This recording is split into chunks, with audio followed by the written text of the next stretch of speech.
We'll be sharing some pictures with you and then try to understand what is happening, where it is heading. Take a look at this picture first. Orot Rabin Power Station. This is the most important power station in Israel.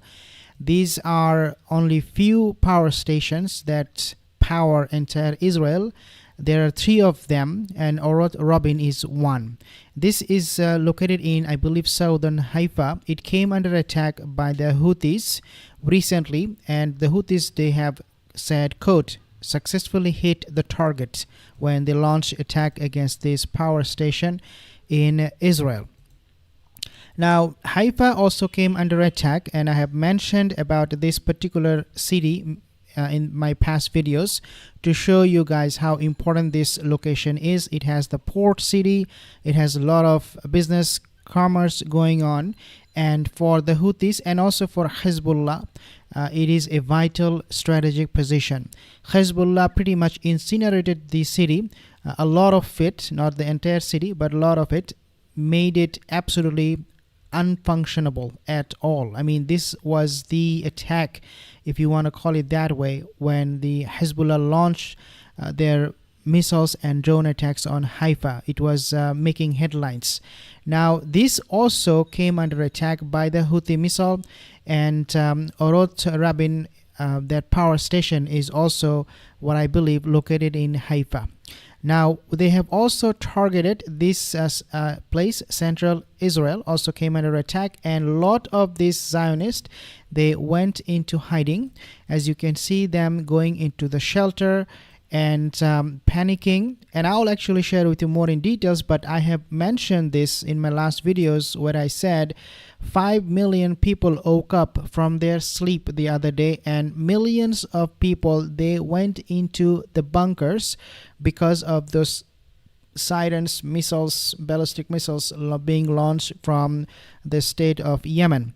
And this time it happened again.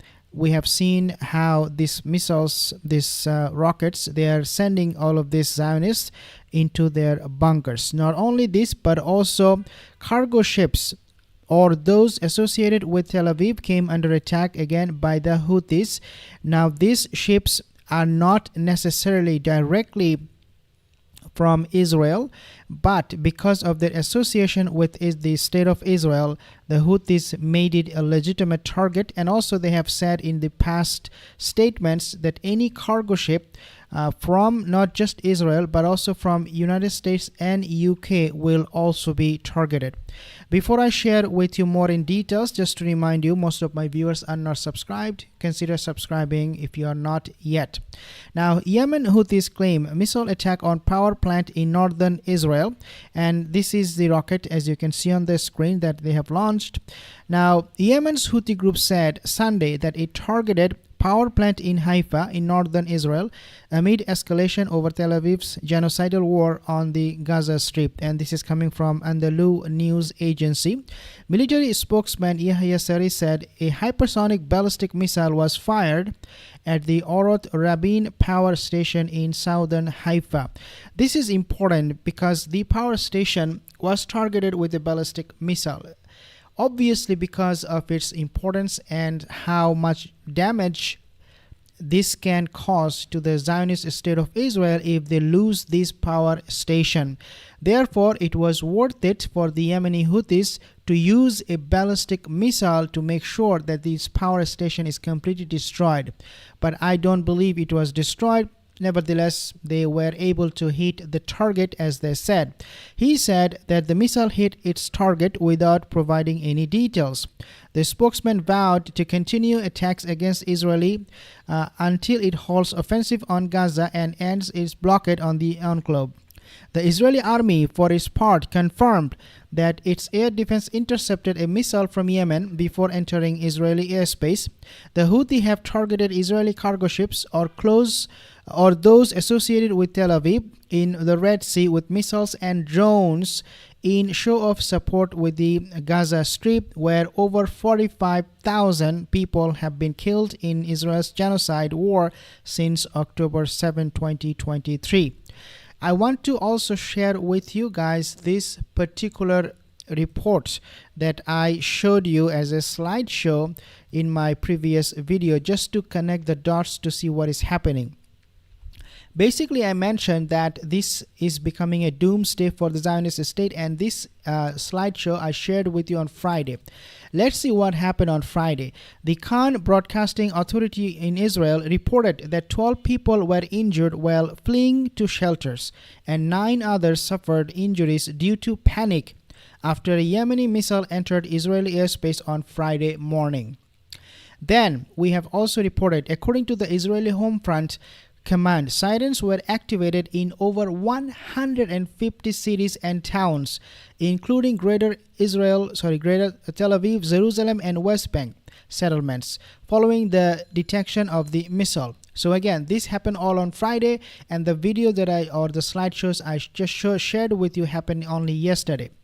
Also on Friday, 5 million people woke up to enter shelter. They were forced to enter shelter. The Israeli army confirmed that the missile launched from Yemen entered or penetrated Israeli airspace before being intercepted. As you can see, this was the fragments of the rocket that was launched from Yemen, and it fell in a city called Modi'in area in Jerusalem district, and they, according to ITF, were investigating the matter, the incident. And this is where the rocket fell in Israel. And we know Abdul Malik al-Houthi, leader of the Yemeni Ansarullah, announced on Thursday, so it came on Thursday before they launched the attack, that his group had conducted operations earlier in the week in support of Gaza. So what they say is what they do. Yemeni Houthis, they have targeted 3 places: Jaffa, they have targeted the Nevatim air base previously, again on Friday, and they have targeted Ben Gurion Airport, all in Israel, and they have also targeted that power station, but it was not the Orot Rabin power station, the one they have targeted yesterday. The one they targeted on Friday was a different power station. Looks like they just used some missile randomly to see if they will be able to hit the target and map it out. Looks like they were successful, and they have said that we were successfully able to target this power station. Now that it was success with a small missile, they are now using ballistic missile, the bigger one. That's a good business idea. Use something lesser of an amount. Once you are successful, then invest more into it. And this is exactly what Yemeni Houthis they are doing. Very, very wise, smart people this working in Yemen. Nasser al-Din, the deputy head of the Houthi media authority, he made some very important points and said Israel's advanced defense system, including state-of-the-art American technology, cannot shield it from Yemeni hypersonic missiles. It did not. It failed again yesterday, and this statement you're seeing was made on Thursday. And he said that the Zionist enemy, must adopt a more practical approach by halting aggression against Gaza, warning that anything less would prove ineffective. And this statement came after Israel Katz, the defense minister, he said, we're going to chop the leadership echelon of the Houthis, just like we have done to Hezbollah and Hamas. Now, obviously, as we know, that these attacks from the Houthis started on Israel from November of 2023. Now, I also want to share with you something else here to show you how Hezbollah is noticing all of this, and they are now eager to join the fight. Let's take a look at this particular video. Hezbollah chief Naim Qassem has threatened to break this truce, whether it's within the 60-day period that was agreed upon or after. We've stated that we're giving an opportunity to prevent Israeli violations and to implement the agreement, and we will exercise patience. However, this does not mean we will wait precisely 60 days, nor does it mean we will wait for less or more than 60 days. Therefore, I have no doubt, looking at his statement, that Hezbollah knows that this ceasefire is a farce, it's a fake news. Israel is not maintaining the ceasefire agreements at all. In fact, they're bombing Lebanon at the moment as we speak. Therefore, this whole ceasefire thing was just a drama. It was just an excuse for Israel to stop Hezbollah fighting in Israel, because Israel never stopped fighting at Lebanon. Therefore, Hezbollah, realizing that that agreement with Israel was a complete deception. It was a complete deception, and this is what Israel does all the time. And Naim Qassem, he made it absolutely clear through this statement that we are now waking up to this reality that there cannot be any ceasefire agreement with this Zionist state, fake state of Israel, because they would not honor it at all. Let's take a listen a little bit more.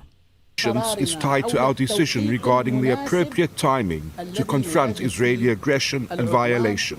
He stated on X, "The organization has exploited the unilateral ceasefire period to reorganize its ranks and forces, and it will engage again, sooner rather than later, in military operations in an attempt to restore its prestige and deterrent power.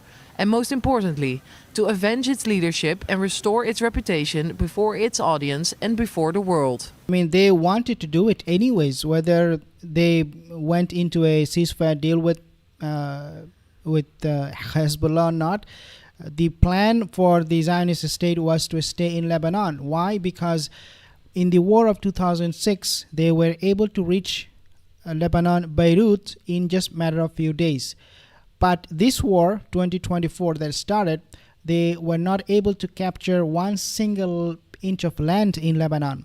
They do not want to leave Lebanon empty-handed, because that will be a huge waste of money, resource, and manpower, especially now that they can just sit at home and use fighter jets and remote control to bomb Lebanon and kill innocent people. They do not want to let that option go away. Israeli Defense Minister Israel Katz toured the Northern Command on Sunday and in his turn vowed to strike Hezbollah. If Hezbollah does not withdraw past the Litani River, there will be no agreement, and Israel will act on its own to ensure the safe return of northern residents to their homes. But I can understand this ceasefire deal is over, and Hezbollah, after looking at how Houthis are being able to target those power plants in Israel, able to send millions of people underground, they are now more confident that their campaign against the Zionist state would be successful, more likely this time. So they want to give it a shot one more time. Now, this is something becoming very, very challenging, if not impossible, for the Zionist state of Israel to defend itself from the Houthis because of the distance that I have mentioned. Let's take a listen at this video. This guy, he's an analyst, the one right here, and he has something to say about the Houthis' abilities. By analyzing the defense secretary or the defense minister of Israel, will he be able to handle the Yemenis now that he's handling Lebanon and he's handling Gaza on one end? The threat from the Houthis is a bit of an abnormal threat. It's coming from very far distances away from Israel. It's almost exclusively an aerial threat from the UAVs and drones and ballistic missiles. And at the end of the day, what Israel has to decide is, does it try to put consequences on the Houthis itself, or does it try to penalize its backer, its funder, and its equipper, which is the Iranian regime? This could be also, just want to clarify, a false flag. Everything that Houthis are doing, most of the time you will see that when Israel and US would want to gain something bigger, they would amplify the attacks on them. Means, yes, the Houthis are very, very successful in targeting Israel, but does it really make Israel and US to think that we are facing, especially Israel, existential threat from Iran, and we need to get rid of them? I don't know about that. If this should constitute to become a war with Iran, I don't know. But looks like this is exactly where they're heading with all of this Houthi missile attack. Iran is obviously getting ready, as we have seen yesterday how, and I shared that video, Iran is now doing a military drill in northern part of the country with IRGC elite members. So I think Iran knows that Donald Trump and Israel will find a way to attack Iran, and this is what has been resonated from the analysts and so commentators and experts from the Western countries, where they are saying constantly that it is not the Houthis, it is not Hezbollah, it is actually Iran, and we need to go after them. I mean, are they planning an attack on Iran, and this is why maybe they are amplifying this kind of news, or trying to exaggerate the whole situation? That's something we need to be very, very careful. But nevertheless, I do believe that these missile attacks are making Israel shake, and they're literally panicking every single moment of the day. Thus far, they've done a few strikes into Yemen in response, but I think the issue is that the Houthis are not deterred. Iran is the one that is directing all of this, and Iran has to face consequences for any of this to stop at the end of the day. The new defense minister, I think, has his hands full, certainly, but now this Houthi threat is just causing a massive disruption to Israeli daily life, its airlines, everything. Absolutely. This is a massive disruption. And also, just to point out what he said, that this is an abnormal attack, an attack that Israel has never seen in the past, coming all the way from Yemen. The technologies that are helping a great deal to target Israeli infrastructures, power stations, and all that. Israel will have to find a way out from getting under attack, because even though it may not destroy their power station, their military bases completely, but it will definitely send a lot of these Israeli Zionists away from Israel, as we have seen how they're packing and leaving the country in masses, in hundreds and thousands in numbers. For the state of Zionists, for the fake state of Israel to survive, it needs its people to stay in the country. But that is certainly not happening under these circumstances.